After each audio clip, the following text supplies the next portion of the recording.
could have been anywhere, but you're here, and that says everything. You're not here to play it safe. You're here to level up, to ask harder questions, to push this industry forward. Risk management and insurance professionals aren't just reacting to risk, they're redefining resilience. You're the ones who see what's coming and lead others through it. By showing up, by leaning in, you're not just attending, you're setting yourself apart. This is where the future of risk begins, with big opportunity and bold insights. And it begins with you.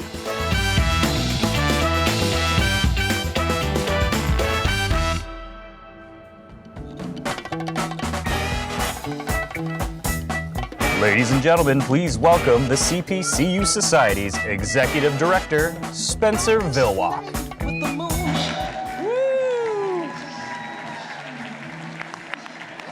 Good morning. Good morning. How is everybody? Good, good. How am I? I'm great. No, I was having this dream last night, and I was like, gosh, we put together this amazing event. It was in the middle of this dream, and we had some of the world's best speakers all in store, and we'd chosen and elected to come to an amazing city, a vibrant city, one of resilience and power. And we invited all these people from across the world that are involved in risk management and insurance. And then I woke up. And I'm here at In2Risk with you guys. This is great. Welcome. Welcome to In2Risk 2025. Welcome to my dream world. Are you ready for big opportunities? Are you ready for bold insights? It's going to be great. It is truly going to be great.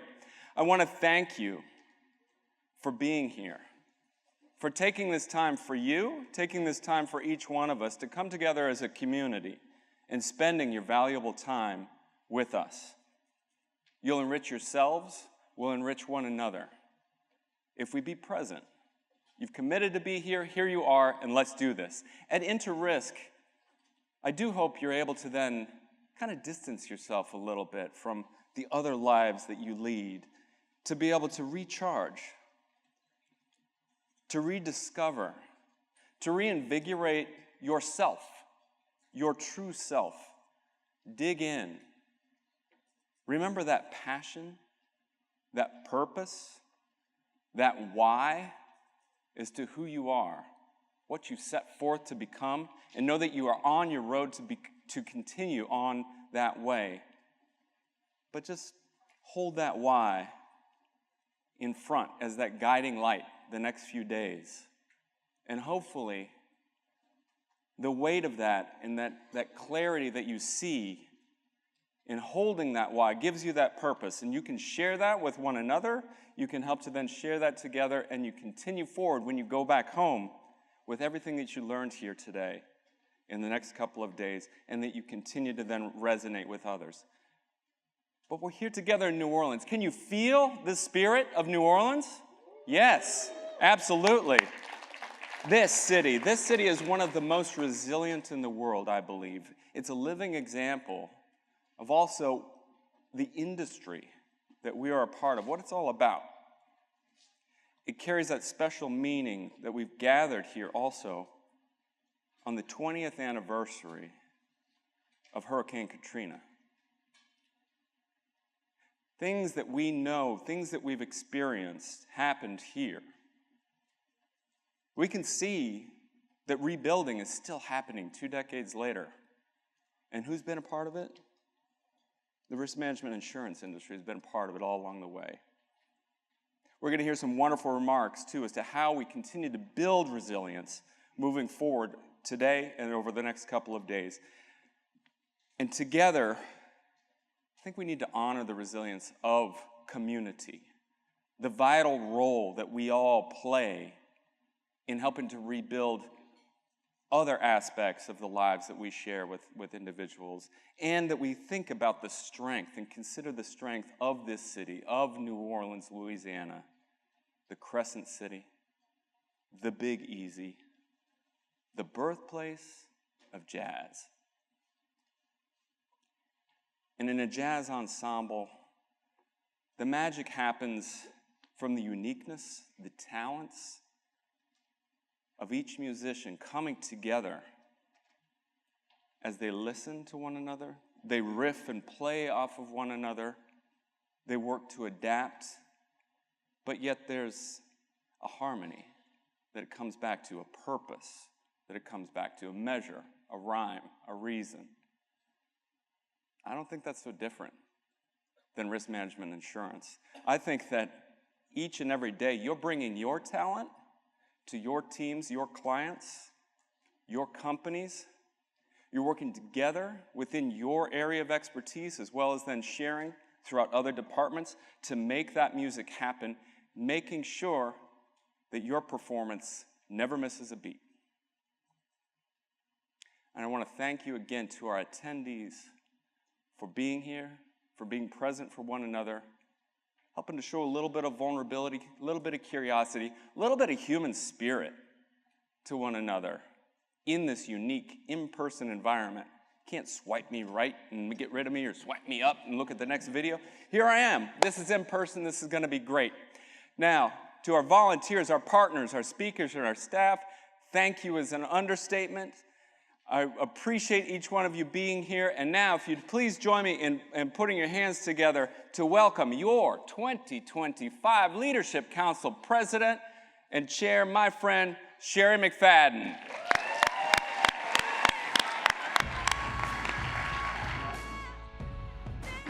Thank you.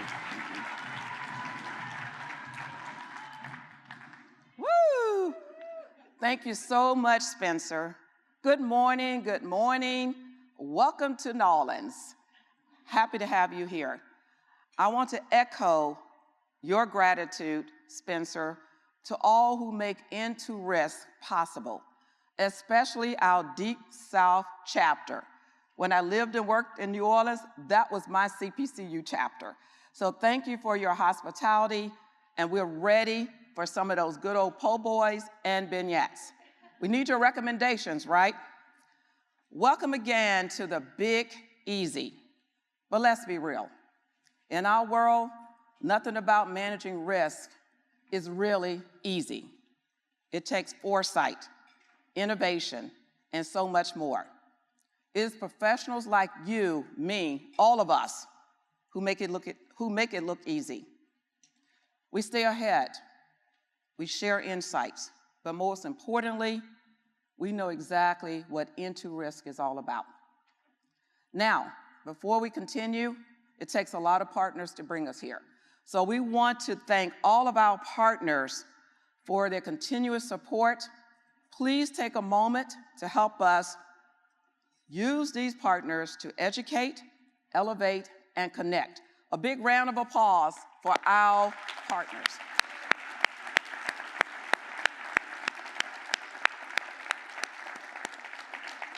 So some of you all saw some of those partners today, but take a moment as you're headed in and out the ballroom to make certain you meet the leaders in the grand ballroom foyer, which is right outside these doors.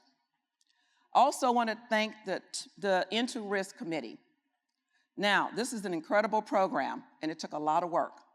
These individuals worked very hard to make certain that we went through a lot of proposals, and today we bring to you 44 sessions, 93 speakers, and endless knowledge. Will the chair, Sharon Coaches, please stand, and all committee members, please stand.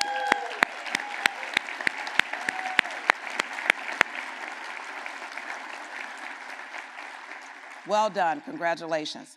And a special thank you to those 93 speakers. We can't wait to hear about your expertise, your bold insights, and big opportunities.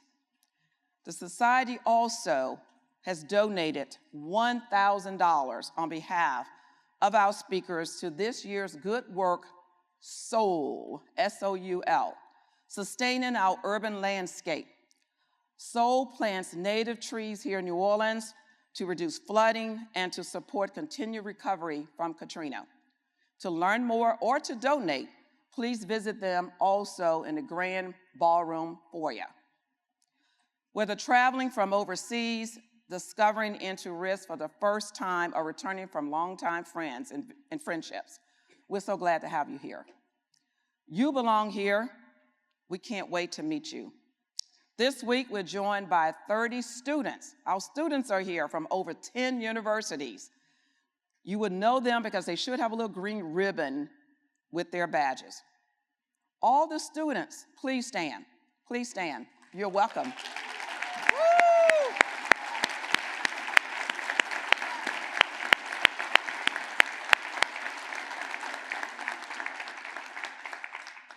Our society is a global community, and we continue to expand.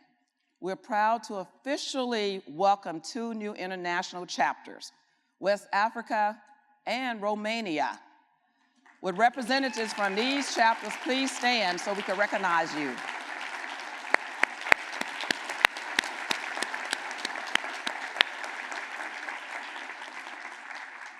Each year, we have the pleasure to recognize a rising star outside of the United States as our ambassador. These individuals are selected to amplify our mission, and it is my pleasure to recognize our 2025 International Ambassador, Paul Dimitri. Paul. Thank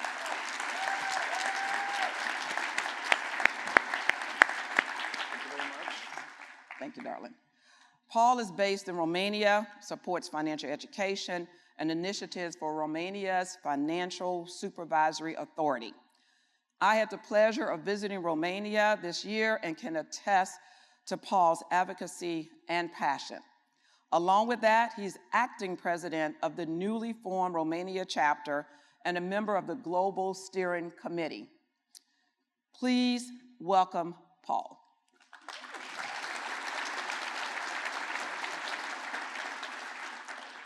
Good morning.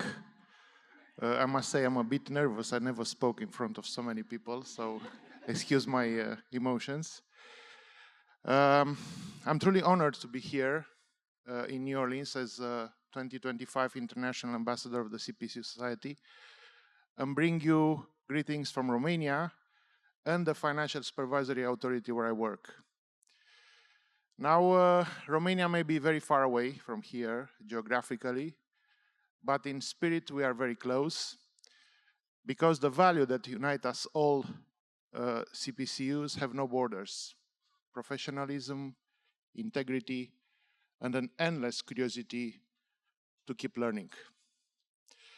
Just as Sherry mentioned, we founded this year the Romanian chapter of the CPC Society, and it's been an amazing experience to see how people have come together under one single belief, that insurance is not just about paying claims.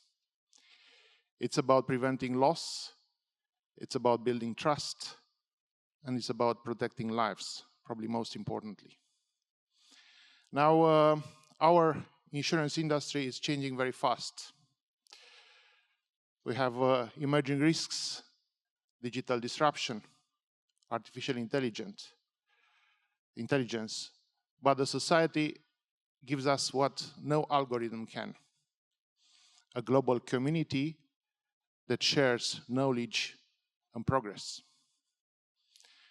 Now, my role as an international ambassador is to build connections and bridges between geographies, continents, people, ideas, and that's what makes the society so powerful. When we connect, we create progress, and progress alongside with value.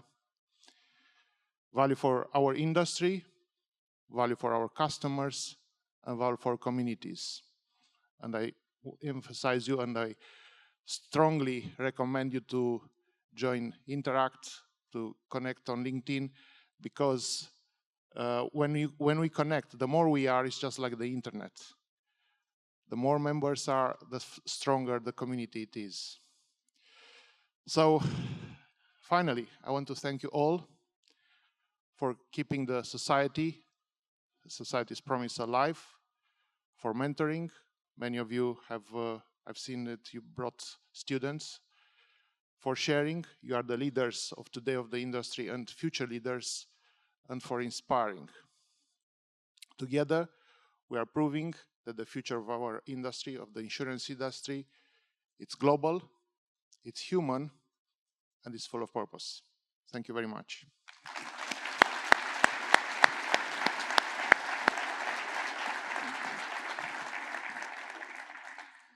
A cute little story, when I went to Romania with my dear friend Rena Strohmeyer, I forgot my curling irons. So I said, Paul, I know we've got to get to this conference, but there's a little something I need. So he's like, oh, I can take care of that. There's a mall, we scooted over and had curls the whole time. So thank you very much, Paul. Before today's panel, I have one more exciting order of business. The Society is guided by its leadership council, dedicated volunteers who provide crucial oversight. I'm honored to welcome our 2026 incoming members. Please stand as I call your name. Heather Blevins. Heather in the room? Of course she is. Okay. Michael Milliken. And our presidential appointee, Shannon Totem, who I don't think is here today, but we congratulate our new appointees. Now, would our incoming officers please join me? Elaine George was elected, I should say, as your 2026 president and chair.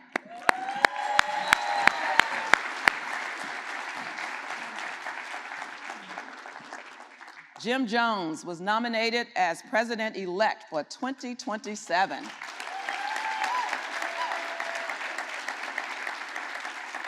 And as I transition to my next role of immediate past president, I'm very excited to swear these new officers in. At this time, Elaine, Jim, would you please raise your right hand and repeat the oath of office after me? I do solemnly promise I do solemnly promise that I will observe and support that I will observe and support the Articles of Incorporation and bylaws the Articles of Incorporation and bylaws of the CPCU Society, of the CPCU Society, and I will discharge and I will discharge the duties of my office the duties of my office with fidelity with fidelity and enthusiasm. and enthusiasm. I am pleased to present your 2026 officers.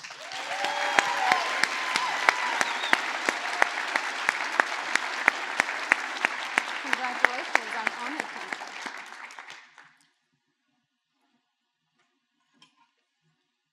Elaine, as this has been passed on from our past president, Tracy Adedeji, to me, I present. You could turn around, girl.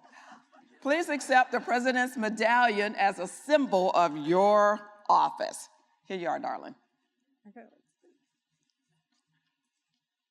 Got it? All right. You did it. There you go. Yeah. You're going to stay on stage, right? You're going on the side, right? Yes, I head off to the side. Thank you, Sherry. I am truly honored. Like Paul, who's a great friend of mine, I'm nervous too, but I'm not going to admit it. 401 years ago, 6 insurance producers created a CPCU society with a vision to bring people together, to promote education, leadership, and professionalism within the insurance industry, and uphold the highest ethical standards and put the public's interests above their own. Today, our mission remains the same. I am deeply grateful to those trailblazers, interest groups, did you get that? Trailblazers Awards? And to every leader who carried their vision forward. And that's because volunteering with the society changed my life.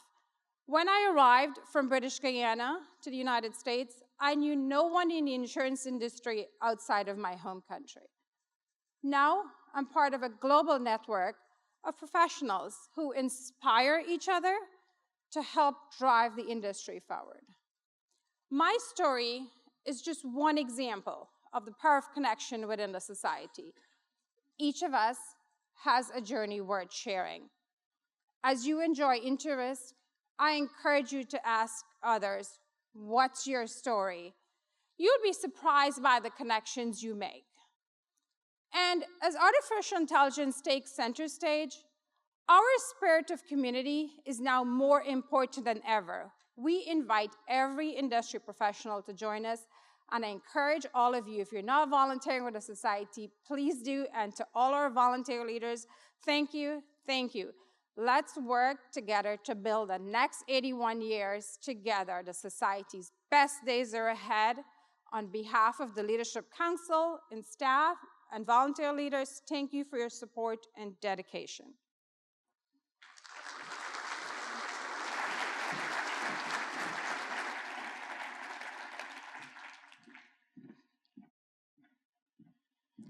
Thank you, Elaine, and congratulations. Another congratulations to our incoming leaders. Now let's talk NatCat, risk and resilience.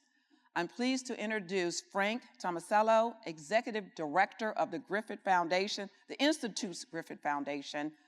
Frank joined the Institute in 2014 and oversees Griffith's mission of providing nonpartisan insurance education to public policymakers. Please welcome Frank and our panelists.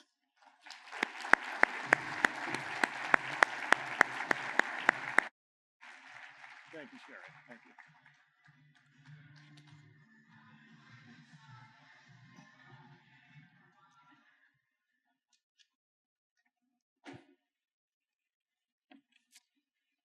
Well, thank you, Sherry, and good morning. It's a pleasure to be here with you for the opening general session of In2Risk 2025, and hats off to the good folks at the CPCU Society for hosting an outstanding event. We've got bold ideas on the agenda, powerful connections throughout our days together, and cutting-edge innovation, all coming together to help professionals as they advance their careers. To kick off our morning together at this general session, the question before us is this: how do we build a more resilient society in this era of increased NatCat risk? It's an important question and one that requires perspectives from across the insurance ecosystem. Joining me to share insight and expertise are thought leaders with perspective through industry, regulatory, and academic lenses. And in just a moment, I will introduce our panelists to you. But first, I invite you, our audience, to participate in a quick polling question. You'll find that at the session page of the Events app. The question that we're asking of you is to weigh in and let us know, how confident are you that resilience-related innovation and traditional risk transfer, working in tandem, can meaningfully address the growing challenges presented by NatCat risk? Are you A, very confident, B, confident, C, uncertain, D, not very confident, or E, not confident at all? So we thank you for taking just a moment to respond. As you do that, please note that we'll pose this same question of you at the end of our panel discussion. It will be interesting to see if what you hear this morning perhaps shifts your perspective, maybe confirms your position, or raises new questions. While our events team tabulates your responses to the polling question, let me introduce our panelists. To my immediate left, to your right, sharing insight through the regulatory lens is the Honorable Alice Kane, Superintendent of Insurance for the state of New Mexico, who leads regulatory oversight of the insurance industry. Her focus is on ensuring market stability, consumer protection, and compliance with state and federal standards. The superintendent brings decades of executive and legal experience to her role. Thank you so much, Alice, for being with us. Also with us this morning is Ms. Kathleen Borain, a partner with the global law firm of DLA Piper. She heads the firm's U.S. insurance regulatory practice, representing clients who are either engaged in or who support the business of insurance with respect to regulated activities and related litigation. And Ms. Borain returned to that firm in 2024 after 4 years of service as the Maryland Insurance Commissioner. During her time at the NAIC, she served on the executive committee. And last but not least, we have with us Dr. Lars Powell, the executive director of the Center for Risk and Insurance at the University of Alabama. Under Lars' direction, that center identifies and solves risk and insurance problems through research, through education, and outreach. Dr. Powell currently serves as the president of the American Risk and Insurance Association. He's also on the boards of Smart Home America and on the NAIC's CIPR, the Center for Insurance Policy and Research. To learn more about his academic interests and to learn more about all of our panelists, we direct you to the events app, the In2Risk app. So it's a pleasure to have you all here. We anxiously await results to polling the questions, and I'm seeing them just before us here right now. It seems as if we have overall a fairly positive response. Many folks are confident in the promise of resilience in tandem with risk transfer, which is very good to see. We do have a significant percentage of folks who are uncertain as well, and that tells me that this is not a question with a very simple or easy answer. And we're not surprised to see that, and this creates a great opportunity for us as we chat this morning and explore a number of things. During our time together, we'll first take a few minutes. I'd like to identify just what we're up against in terms of the risk landscape that we face around NatCat today. And I also want to ensure that we're aligned around the term resilience, a term used by many. It may mean different things to different people. So we'll talk a bit about that before we examine efforts to innovate and drive resilience that have taken place already. What can we learn from past efforts before we turn to the future? So that's sort of our roadmap for the day. We'll allot some time as well for your questions as we wrap up our time together. And then finally, we'll pose this polling question to you once again. I'd be curious to see what we learn there. Are there any changes as mentioned? So we look forward to that. But to get things started, perhaps, panelists, you can help us appreciate just where we are right now and maybe some historic backdrop as well when we think about the depth and the breadth of the challenges before us around NatCat risk. Kathleen, would you, I see you nodding your head, would you care to lead off there? Yeah. Yeah, so I think just some numbers, right? Because I think that what we all know, you know this in your practices, you know, as you're working with your clients and you're trying to place risk and price risk and working with folks on the ground and what makes sense, you can see the impact of climate on those rates and on those products as you're working with your clients. Just in 2024, I had to write this down because I'm not good with numbers, right? So in 2024, there was a 36% increase in NatCat-related claims volume in the U.S. over the year before. And what did that amount to? Well, on average, we are looking at $150 billion a year in NatCat losses. There were 60 $1 billion or more events in terms of $1 billion or more in economic loss. Of those, 30 were insured. So you had more than $1 billion in insured losses. And what you're seeing, the greatest area of change are really severe convective storms and then hurricane loss. So think about that, right? Think about all that we've heard about wildfire loss, wildfire risk in California, and yet that is not actually, as large as that is, you know, it's still not the largest area of where risk is coming from. It's convective storms and hurricane risks and losses. And, you know, that's on that macro level of just what the impact is and the economic hit that the industry is taking that's moving all the way through. But then you take that to the folks that you talk to and deal with and work with on the ground every day. So as commissioner, I used to do a tour of my state and come to CPCU societies, come to members around the state to say, okay, what are you seeing? what's happening on the ground, because that's really where policy has to begin, right? That's why you're so critical and so important to this discussion, because policy is on the ground. And we would hear about, you know, all of that. These numbers are amazing. They're like scary, they're whatever, but it's the person who's the farmer who now has surcharges on their policy for certain types of coverage because their insurer can no longer get reinsurance. So we see it at this macro level of great big numbers, but I think you see it on the ground when you're trying to work with your customers and the consumers that you serve. Thank you, Kathleen.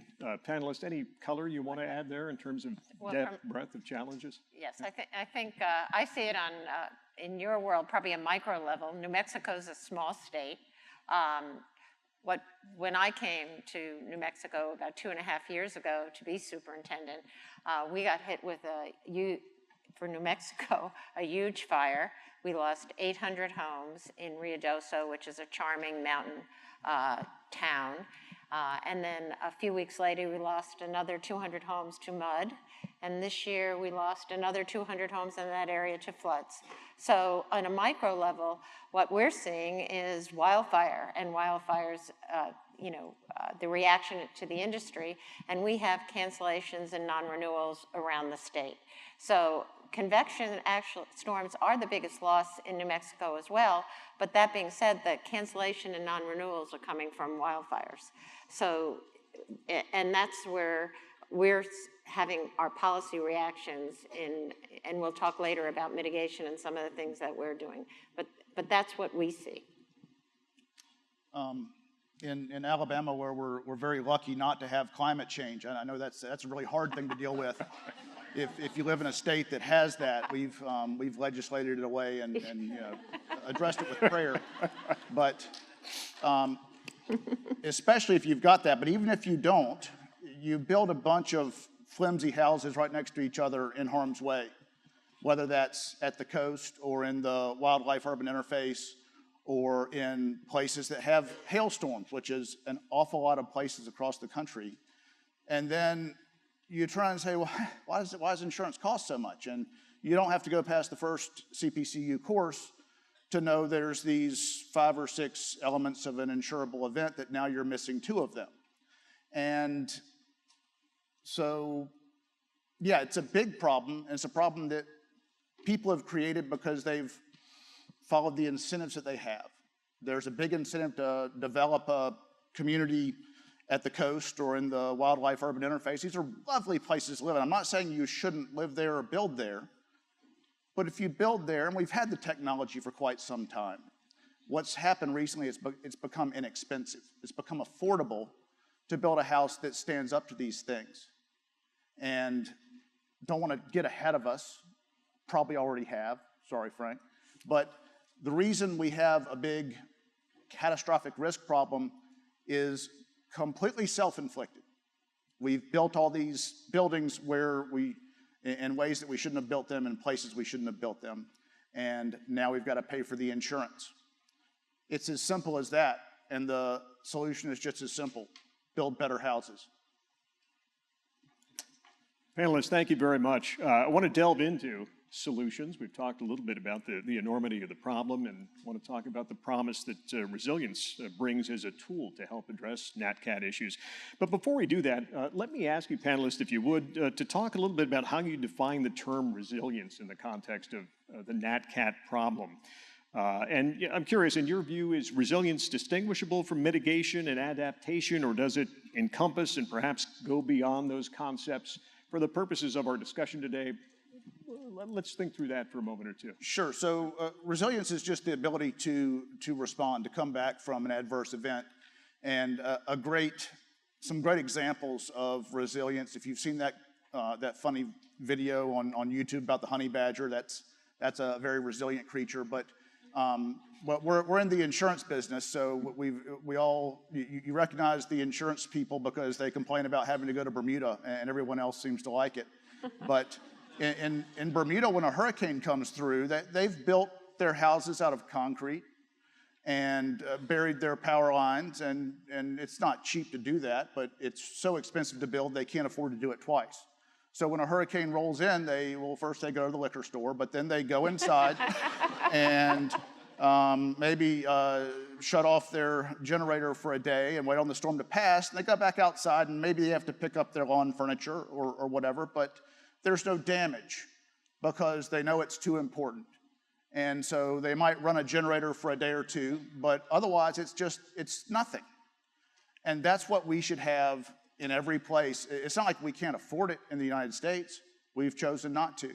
So yes, resilience is the ability to come back from something. It involves you've got to have insurance if things are going to break, and things are always going to break in a big storm, in a big fire. Things are always going to burn, always going to break. There's going to be some of that. But to the extent you can minimize it by taking small steps in the building of a home, the re-roofing of a home, the architectural design around a home with protected space, clear space, fire breaks, then there's not a good reason not to do that, except we don't have the will. And people, this isn't an insurance issue. Insurance is where people feel the pain in natural disasters when their insurance premium goes up after they've gotten back into their home and their family's back together.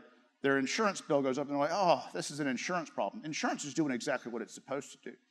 You've got to have insurance to be resilient, but insurance can't lift this whole thing. It's got to be a place that's built and organized to withstand a storm because you know another storm's going to come. Thank you, Lars. I have to commend the insurance industry because in New Mexico, we've been working with the Insurance Institute of Business and Home Safety, IBHS, and also the University of Alabama, because Alabama's been an example of building a system for resilience. They call it Strength in Alabama in our regulatory world. And what New Mexico's trying to do is take the lessons from what Alabama's done for hurricanes to try to do it for wildfires. And they've got a whole system of what we should be doing to protect homes from wildfires. The biggest and the most controversial is having nothing around your home for 5 feet. And when you want to cut your wife's favorite bush, that's really been a problem for some people, but that's what's being done. And what kind of roofs are safe? And they've actually worked with New Mexico. If you've been there, we have very different architectural styles, flat roofs, adobe homes, and they've now certified our roofs with certain compositions and changes to be a Class A roof. So the insurance industry is doing a lot of research to help us, to be resilient in a mitigation standpoint. So as much as you are protecting homeowners, you're helping them to build, a resilient space for themselves. So I think you should get a lot of credit for that. Indeed. Thank you, Alice. So we talked a little bit about efforts underway and or past efforts already to promote innovative, resilient practices. Let's explore that a little more deeply. What else are we seeing and what can we learn from past efforts, good, bad, or otherwise? Kathleen? Well, I think that what we can put together is what you both just talked about, right, is essentially an ecosystem. Insurance plays an important role in that ecosystem because insurers are fundamentally risk financiers.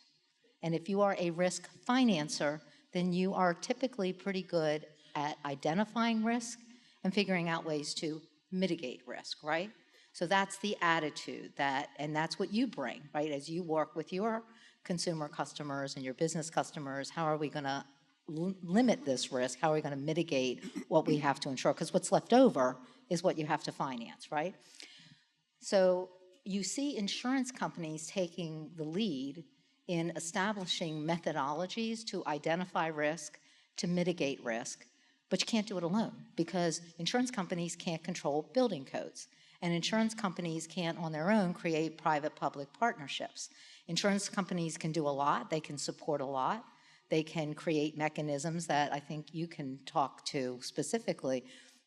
But at the end of the day, what we see where things work is when you bring all of the players, and particularly local government players, to the table to talk about how do we create safe societies? How do we do things where we are able to bring together really predictive modeling, AI, all of these tools, and then deploy them in a way that is going to make a real difference. And that is something that the insurance industry cannot do alone. They can only do it in partnership with state, local, and federal government. And I think those are the programs that work.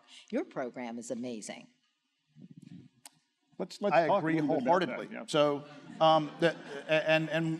anytime I say we, what I mean is Commissioner Mark Fowler and the Alabama Insurance Department and Governor Ivey and everyone who's made an effort to help move this along, because you're never going to make everyone do the things that need to be done. You've got to make it so they want to do them. In Alabama, the contractors want to build fortified houses because they make more money. And we knew that they would make more money, or we thought they would, and we showed that those houses sell for, on average, 7% more. It's much higher at the coast. And we started a grant program, Strengthen Alabama Homes, which provides $10,000 to re-roof your house to a fortified standard. That created the supply of contractors. So now contractors see, oh, there's money in this. We want that money. They get certified to do it. They go out, and now outside, after a contractor has bid on a Strengthen Alabama Homes grant house, they then try and sell that in the private market. So they're building fortified homes. It might be 3 or 5% more for a fortified roof for new construction at the coast compared to the current building code. It's maybe a 1% increase for our volume builders. That's what they tell us, and they love it. They didn't love it at the beginning because when you have an incentive to build the house as quickly as possible so your financing isn't tied up, and someone will buy that house just because you've got it ready for them to buy, you've got it ready to be sold, you can't tell if a house is fortified by looking at it. These things don't show. What shows is the countertops and the floor finishes and everything else. So if the contractor had to walk through that neighborhood they built after a hurricane and ask how your countertops are doing, and aren't you glad you got that instead of hurricane clips in your rafters, then we wouldn't have to do these grants and have insurance discounts. And probably the most important thing we've done in the long term is we've got an endorsement on the policy that companies are required to offer at the price that they actually find appropriate to, if a roof or a home is damaged, the policy pays to rebuild it as a fortified home or a fortified roof. Because what happens every time we have a natural disaster? Oh, we've got 20,000 houses down. We've got to rebuild them as fast as we can so people have a place to live. This is not the time to start building better. Well, I fully disagree. This might not be the time that you want to start building better, but it is absolutely the time to start building better. We've got 22% of our single-family houses in our 2 coastal counties are now fortified, and about half of that is because we had Hurricane Sally come through and knock the roofs off of these houses that had that endorsement that might be $100 a year. So I'll give you one thing, and that there's, I'm watching the clock. Sorry, I've already gone over. I'm a recovering professor. We talk too much. The one thing that if you're at an insurance company that you can do in the states where it's legal, I'm not going to put this up for somebody to get in trouble, but I think there's ways to do it no matter where you are with the anti-steering rules. If you have a list of contractors that you hand to a insured making a claim, give them a year, give them 2 years, whatever it is, but say if you do not get certified by IBHS to show that you've been through the training to build a whatever the mitigation is in your area, whether it's wildfire, the fortified firewise, the fortified high wind and hail for the middle of the country, and the fortified hurricane that's around the coast, if you're not certified to do that, by this time you're no longer on our list. That doesn't cost the insurance company much. It's like a 3 or 4 hour thing that the contractor has to look at. It's not a heavy lift, but we can't change things during an emergency. But if you change them enough before the emergency, then it's all ready to go. And instead of just building back flimsy houses where they shouldn't have built them in the first place, they've got an incentive. They know they're going to get paid, and more than that, the policyholder knows they've been paying a premium for this, and they're damn sure going to get it because they've been paying for it, and there's not going to be any opportunity to build back the same way like we did after Katrina, like we did after Wilma, Rita, Ike, all the big hurricanes that you remember. All those houses got built back to the same standard. That's a tragedy. Every time we build another flimsy house in harm's way, it's the dumbest thing we can do. You're not saving money. You're setting yourself up to have high insurance costs or unavailable insurance for the next 20, 30 years before you get a new roof. So let me sort of morph into wildfires and how we've been following strength in Alabama, and unfortunately, don't let a crisis go to waste. And Ruidoso was a crisis in New Mexico. We're a small state, and everybody responded pretty quickly. We're a state that didn't want building codes. You couldn't get a county to do it. Now everyone's talking about building codes. The state legislature put together a task force. Now forestry, insurance, people that set up the building codes were all working together quickly. So I think we've saved a couple of years. We had IBHS there right before the Ruidoso fire, and we were already talking mitigation. We're working with Strength in Alabama to figure out where do we go first, and working with them to develop our maps, and working with the NAIC. So we're trying to put everything together quickly, and we got a $10 million program from our legislature to give out grants, which we've got a group that we're going to 24 homes this next month to see if we can mitigate them in a certain area. We're also looking at proximate cause, because the wildfire, the burn scar after a wildfire, you have floods for the next 5 years. As I said, we had mudslides a few weeks after the wildfire. We had floods this year, 200 homes. We have the hailstorms in the eastern part of the state, and every time they put the roof back, and it's not resilient. So we're looking at those endorsements. So when there are so many new ideas out there, not new, so many ideas that can be implemented quickly. We've got the whole western zone is faced with wildfires, and we're not talking about raised premiums. We're talking about people not getting insurance, which is a huge issue for us. Many of the states, we do have a fair plan, but it isn't at the level that you really need. It's $750,000 for a home.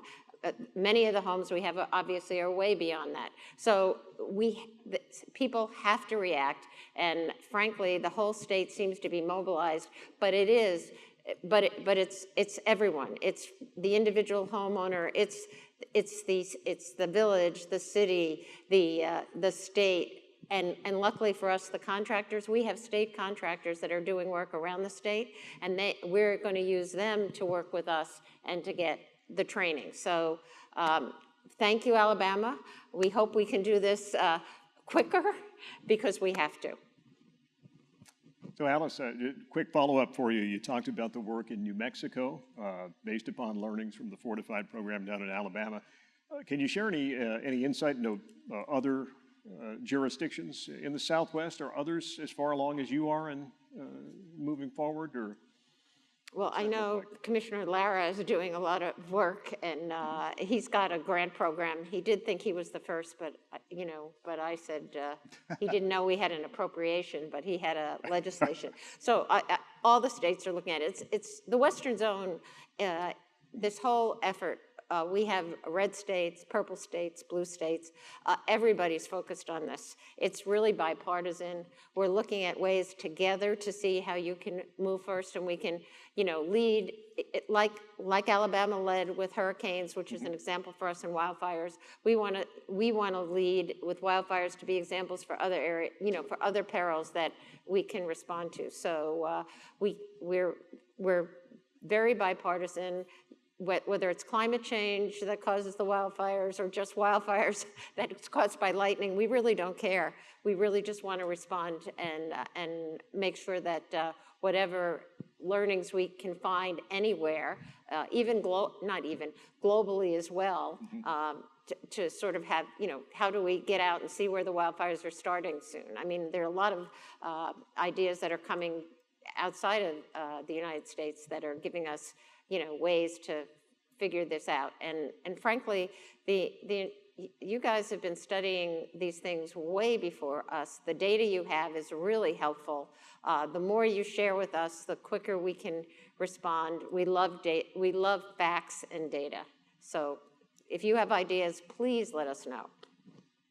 Yeah, I think that uniformity, right, that once you get to issues like this at the national level, at the NAIC in particular, sort of what your state is, red, blue, purple, doesn't make any difference. And vocabulary can sometimes get in the way. We have to legislate certain words out of existence. But fundamentally, everybody's focused on the problem, right? And so you have states that you would think, well, gee, maybe they have different approaches and maybe they do in fact use different, vocabularies. But there are no two states that work closer together on climate than Florida and California. So you see that because it's really all about problem solving and having the right people at the table to solve the problem. And I think that, as you kind of walk through, and we've talked about what this ecosystem looks like, right? The other piece of this that, it's the use of modeling, right? So it's getting data. It's recognizing that it's not just about historic data because everything's changing. That's the point, right? So it's predictive modeling and having the authority and the ability to use that predictive modeling. But then it's also getting sort of innovative around product design and what kind of products can be brought to bear. How do we support not just homeowners, right? But how do we support local governments, because those houses don't get rebuilt in 10 minutes or 15 minutes, and especially if we're talking about building back better in those kinds of standards, right? So how do we support entire communities? It's as important as those individual policyholders are. What's also important is that resilient community. Who are the folks that are coming in to help build infrastructure and rebuild infrastructure? And where are parametric products, for example? Are there ways in which we can begin to think about using microinsurance in the US? So that has never really been a concept or a principle that's worked terribly well. But to Alice's point, like New if you look Mexico. at Africa, Africa has been incredible in terms of how microinsurance has played a huge role in agricultural NatCat related losses. So what can we learn from those experiences and bring them back here to the US? Yeah, in a state like New Mexico, that's something to really look at. The one other thing that's resonating with me is that the impression is that to build a resilient home is going to cost so much more. And then when we go and look at the facts, it isn't that much more. And to think of, economically how you're improving the situation, forget resale, how much more you're protecting yourself. But people have this impression that if I build a Class A roof, it's going to cost so much more, and it isn't. And we found that out, and IBHS has that information. And I think that's a communication problem that would really be great if we could all get that out in the public, that it's not much more. And if you're paying for warranties, on a washing machine that's never going to break, the least you could do is get a home that's resilient. Well, and the help that's out there, in terms of like, we talked about the term resilient, and we think of that as getting things to the point where you can build back better, right? But part of resilience is a broader concept than that, really, because it's really about mitigation work and adaptation in the first place, and what resources are out there to enable people to be able to do some of that. And that's a big part of what your program does, is it enables average folks to be able to proactively fix their homes and make their homes more able to withstand whatever the storm may be. And that's a really big piece of it. And that's where the insurance industry also has a role to play in investments, right? CPACE and PACE loans. So where does the industry come along and actually help finance some of that? And then I was going to say we as regulators, but I'm not a regulator anymore. But how do regulators begin? As a former regulator. Thinking about how do we promote that by having dynamic pricing, right? So we have these ways in which, and like Ricardo's one of my dearest friends, and I love him dearly, and he inherited this problem. But trying to get a rate change in California is really hard, right? And so how do we create, and look at how he has struggled to just get permission to use predictive modeling, right? So if we think about how do we begin to rethink pricing of these products, and how do we bring climate-related sort of issues and mitigation into play, and how do maybe we have 3-year policies or 5-year policies, and we have sort of accelerators that are built in that are tied to data, right? And so I think there are lots of things that we can be doing that kind of meet the moment in different ways. Kathleen, thank you. I want to ensure we leave some time for our audience to pose some Q&A. So if I may, a couple things to... Just say one more thing? Please, please. And I think a colleague from Romania, I think there's a lot of global information that's going on. The wildfires in Greece, I mean, it's everywhere. And I think you as an industry are probably getting many more ideas than we're getting. We do go to the IAIS, the international group, but really trying to figure out where the fire starts and how quickly you can find it. This is a global problem, even though it's not global warming, but it is a global problem. And again, any ideas and things that you can bring to the state's attention, to our attention, right now I think people are pretty open-minded and looking for solutions. So I apologize for cutting you off. No, please. And what you shared, Alice, relates directly to one of the two items I'd like to explore before we open things up for Q&A. And that goes to sort of this notion of what we can learn from what's happening outside the United States. And if we step back a pace or two, kind of from a macro perspective, I'd appreciate your thoughts on this, Alice. And Kathleen, you may have some as a former regulator as well, but are there some lessons to be learned about this notion of perhaps creating an environment in various states that fosters robust innovation on one hand while ensuring consumer protection on the other? And that's a tension in our system that is significant, no doubt. Are there lessons we can learn there from our colleagues at the IASA and folks abroad? What do you see there, Alice? Anything strike you? Well, I must confess, I did work for Zurich Insurance, so I did see a lot of global work and a lot of work that's been going on for the last, I think, since the financial crisis, in really looking at what's gone on globally and some of it coming back to the United States and vice versa. I think there's less tension outside of the United States about consumer protection and financial solvency than there is here. It's probably historical. In New Mexico, I think it's a shock to people to understand that we really have to work on the solvency of the insurance companies as well as consumer protection. It wasn't in our mission when I arrived, and now I had, in the public sense, whereas in the agency itself, they were concerned we were such a small state to push for some consumer protection. It is a balance. I think disclosure is one of the key things in education of the consumer. There are times when you sort of have to say, I can help you with access, but I can't control price. We've never controlled rates in New Mexico.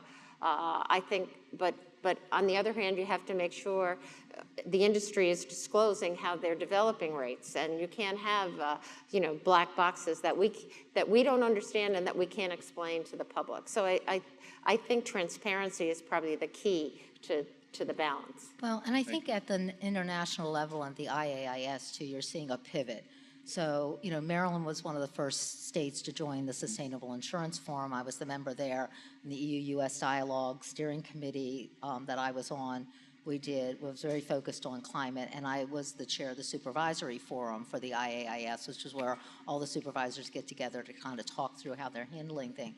And what I was saying is on the international level, there's been a lot of focus on insurer investment. There's been a lot of focus on net zero. These are all really important concepts, but there has been less focus on what I would say are the core issues around identifying and mitigating risk, right? So lots about risk disclosure, lots about investment. The Bank of England stress scenario was really all about the investment side of the portfolio. And I think what we are seeing, and we need to see more of on the international level, is really about the other side, which is let's talk about resilience in a different way. And some of that is hard, right? Because climate is a big global issue with a very specific local impact.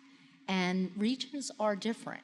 And we have to relate and learn from each other. But that's where I think the international community, you're starting to see them pivot into more those types of on-the-ground solutions.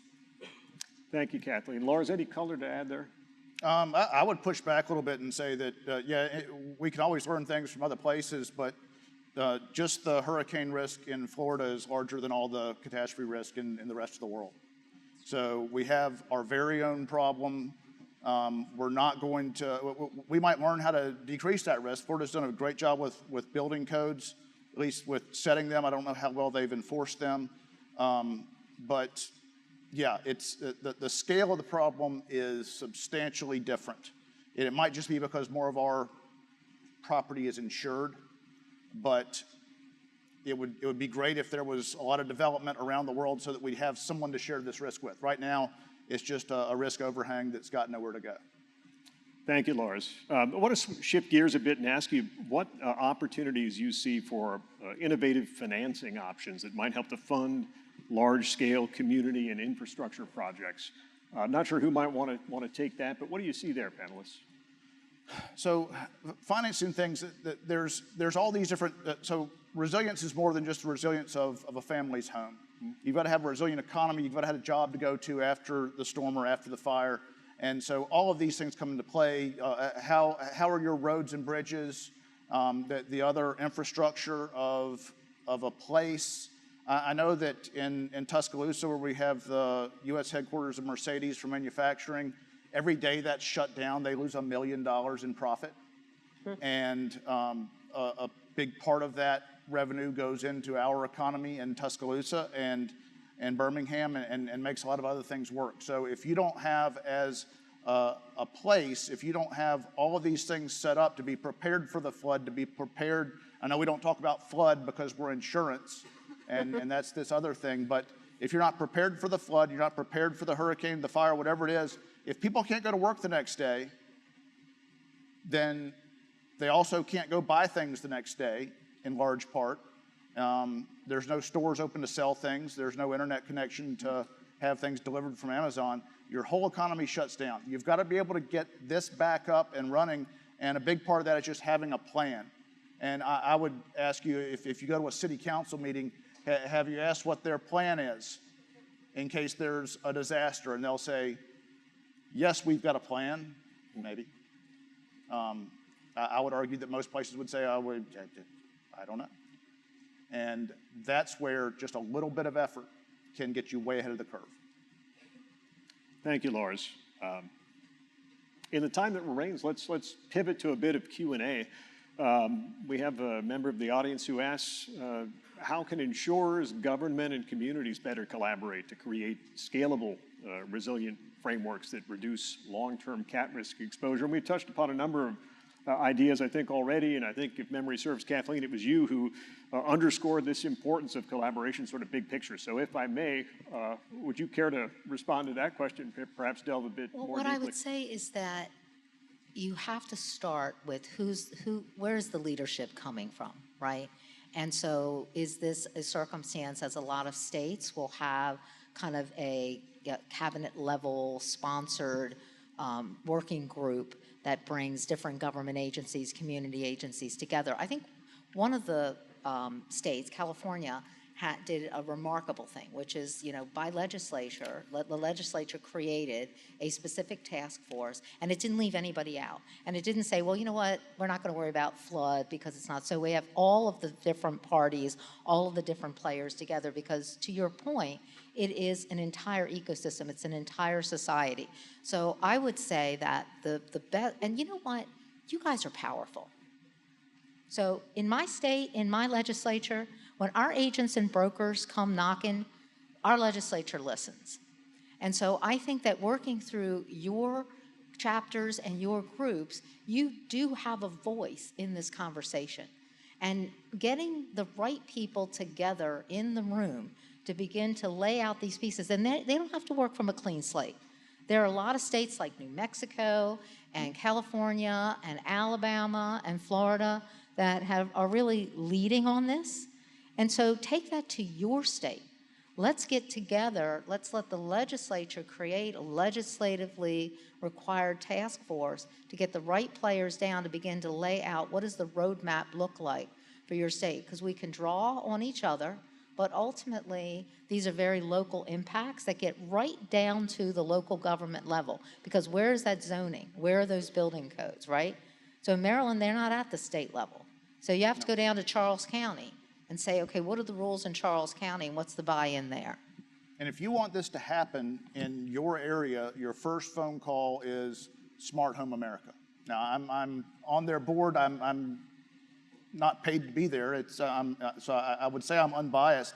But the first step is they show up and train your contractors, inform and teach all of your policymakers. This is how it works. They've done it in every state that's had any success with starting to run fortified homes and fortified fire-wise. It starts with them. If your insurance company is not supporting Smart Home America, you need to reconsider that. Because this doesn't just happen. And anyone that's ever worked in public policy knows that every public policy change is a huge lift. And nobody wants to change because it means somebody was wrong in the first place. So you need to send this team of experts who are driven and competent and ready to do this. They come in and they make this happen. It doesn't just happen because one person in the governor's office said, oh yeah, this is okay. You've got to get to that, but that starts at the grassroots and builds up. Thank you, Lawrence. Alice, anything to add? And I just want to say, I think the insurance industry can take the lead in a lot of places. I was fortunate to have been at Zurich when Jim Shiro was the CEO and when Katrina happened. And he brought Zurich to New Orleans. We came, we had we didn't have litigation. We had Kenny Feinberg that did the 9/11 settlements to work with everybody here. He brought the big golf championship here. He wanted to really help the area.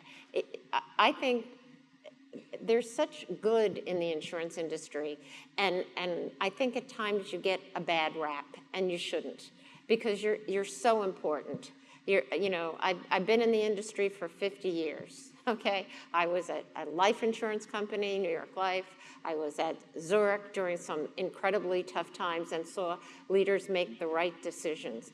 And when you make the right decisions, you really change people's lives, and I don't think you get the credit for it that you should. So, and you've got such knowledge that work. There are a lot of regulators that want to work with you, want to hear your knowledge, and educate us, because we really want to be educated. So, thank you for all the work you do. Thank you, Alice. Our time is rapidly evaporating, so a couple of rapid-fire question and answers for the panel, if I may. Could you speak a little bit to what insurance professionals might do to help clients embrace resilience, thinking proactively rather than reactively? So if it's okay with you, Alice, we'll start with you and just kind of work down the line here quickly. Well, if you give them discounts and you work with them on endorsements, they'll understand how important it is. So, and the regulators will work with you to make sure that they can go in the policies, because then it's concrete. Kathleen? Ditto. Sell the endorsement. Very concise. People don't usually agree with me that easily. We have an audience member who asked about this notion of how we might reconcile sort of this need for significant increases in affordable housing in our society versus increased costs associated with more resilient construction methods. That's a thorny question and probably not one well suited to a rapid fire environment, but nonetheless, no, it does. We will pose it. Yeah. Resilient construction is not expensive construction. The Louisiana, the parishes here are built. It's a requirement in the low-income housing authority now that these multifamily housing places be built to a resilient code or to a fortified standard, because it saves money in the long run. Every Habitat for Humanity home in a coastal area builds to fortified because it's the only way they can afford the insurance after the home is built. It makes complete economic sense. It's just sharing the information with the people that make the decisions, and New Orleans has done the best job of that. And it's not that much more expensive. No. No, it in some isn't. cases, It's cheaper. an education issue, right? Short term, long term, and it's making sure that we don't leave communities out of the ecosystem, right? That when we're laying out these plans and we're thinking about how dollars get divided up and where incentives are, we have to make sure that no community is left behind in that effort. Because sometimes it's where you choose to build, but sometimes it's where you've been forced to build. And it's not some community deciding that, they want that $10 million home on the cliff. It's because historically this is where you're allowed to be, and then how those communities get destroyed, and then who's helping them build back. Yeah. And you have to have a workforce at the coast. You have to have a workforce at the coast. Thank you. We are essentially out of time. Let's take a moment and ask you, our audience, to once again head to the In2Risk app, if you would. And we again will pose our polling question about your relative confidence in resilience-related innovation combining with traditional risk transfer to address the challenges before us. Be curious to see sort of what those results look like. And as you're doing that, a final question for our panel. As we look ahead, perhaps 5 to 7 years, panelists, might we see a change in the core value proposition of insurance from insurers as the payer of loss, perhaps to facilitators of resilience? What are your thoughts there? 7 years from now, I think that North Carolina and Louisiana will both have as many fortified homes as a percentage of total as Alabama does. Mississippi not far behind. Florida has its own issues, but we're going to start seeing a reduction in the overall cost of capital that goes toward at least homeowners insurance in these specific coastal catastrophe areas. And it might be a little more than 7 years, but I like to say if we had started doing fortified in the 1980s instead of in the 2010s, then Hurricane Sally would have been a Bermuda hurricane instead of an Alabama hurricane. I believe in carrots, not sticks. So I think the times when you ask people to sort of clear their land or whatever, and it comes across more like a stick, I think you might want to do a little bit of a carrot that sort of says, not only we will give you will be canceled or non-renewed, maybe give them a little bit of a discount that's somewhat of an incentive, because it just changes the whole mentality.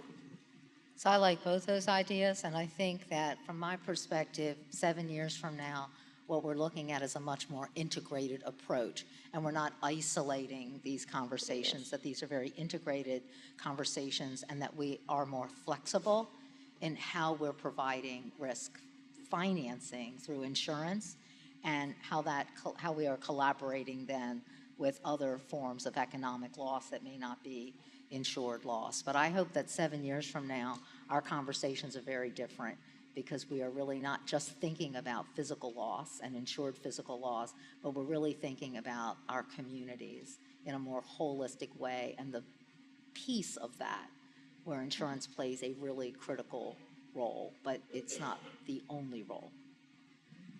Thank you very much. Panelists, it's been a fascinating conversation. I believe our polling results are being compiled right now, and as I understand it, I think those results will be available for individual participants to sort of have a look at post-panel. They are before us now. So let's take a look and see what we have here. I may take the moderator privilege and call upon our stats person to my far left, Professor Lars Powell. Lars, any reaction to what we see here in terms of our polling results? If my eyes aren't failing me, we've seen a substantial increase in answer B, which is confident. So, and a bit of an increase in very confident, which was a low score to begin with. So, and uncertain has gone down, as has not very confident. So I share this enthusiasm and this confidence. Indeed. Well, thank you for your analysis of that quickly on the spot as well. And attendees, thanks for participating in the polling question. It has been a pleasure to have the conversation. If you would, please join me in thanking the Superintendent of New Mexico's Insurance Department, Alice Kane, Kathleen Barain, and Lars Powell.